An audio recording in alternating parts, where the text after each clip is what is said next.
All right. It's a lot nicer now. 6:44, as we promised, Jen Fletcher with Des Moines Parks and Rec is in because it is National Bicycle and Pedestrian Documentation Project is apparently what this is. It's a lot of words. It's a What are you talking about? What is going on? We affectionately call it Bike Ped. Okay. Just kind of shorten that up. We're looking for 100 volunteers to help us count bikes and pedestrians and collect surveys. So you want to find out how many people are actually using the trails that Des Moines Parks and Rec spend so much time, money, energy on maintaining. You got it.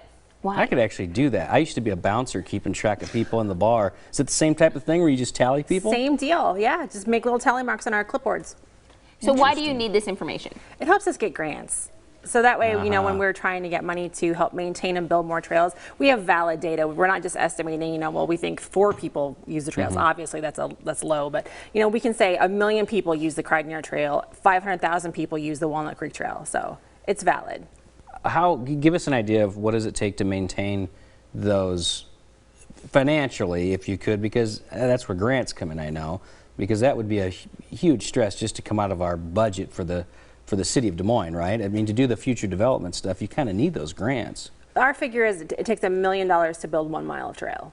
Whoa! That's more than I thought. Yeah. And that's a figure that makes people, you know, their mouths drop all over the place. So that's why we need this valid data. Well, and we saw just how much work goes into cleaning them up when we do have some flooding issues too. Yes. It was a rough Lake, spring. for example. Yeah, and you know, we use this figure to give to FEMA after the flooding last year. So it's really important that we help get people out and help us get these counts. How often do you gather this kind of data? Once a year. We Okay. do one in the fall and one in the spring, and this year it's the fall count. Okay, so when are you doing this, and how much time? I mean, does someone need to spend 24 hours out on a trail? Or? No. We're just asking for a few hours on the 10th, 11th, and 14th, and it's really simple. We're asking for a couple people. It works better in a group, and you just literally you sit and you count and you hand out little cards, and we're looking for just some survey feedback from the people on the trails. Easy enough. Yeah, it's pretty simple. And then you get even to spend Elias some can time do it. outside. I think I could handle He it. doesn't actually need to know where he is because Jen will tell him where to go. I will point you in the direction of where you need to be. Behind every man is a good woman, I say. And I just need a little direction in my life, and I right. appreciate you for that. Where can people register? dmparks.org.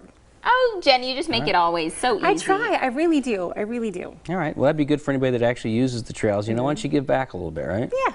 And you know, it's great for high school people who are looking for silver cord hours, for church groups, for Boy Scout groups, anybody.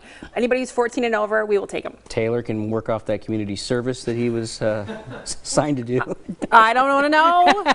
Whatever happens, happens. What happens. We're just looking for volunteers. What happens when you get bad weather in the forecast?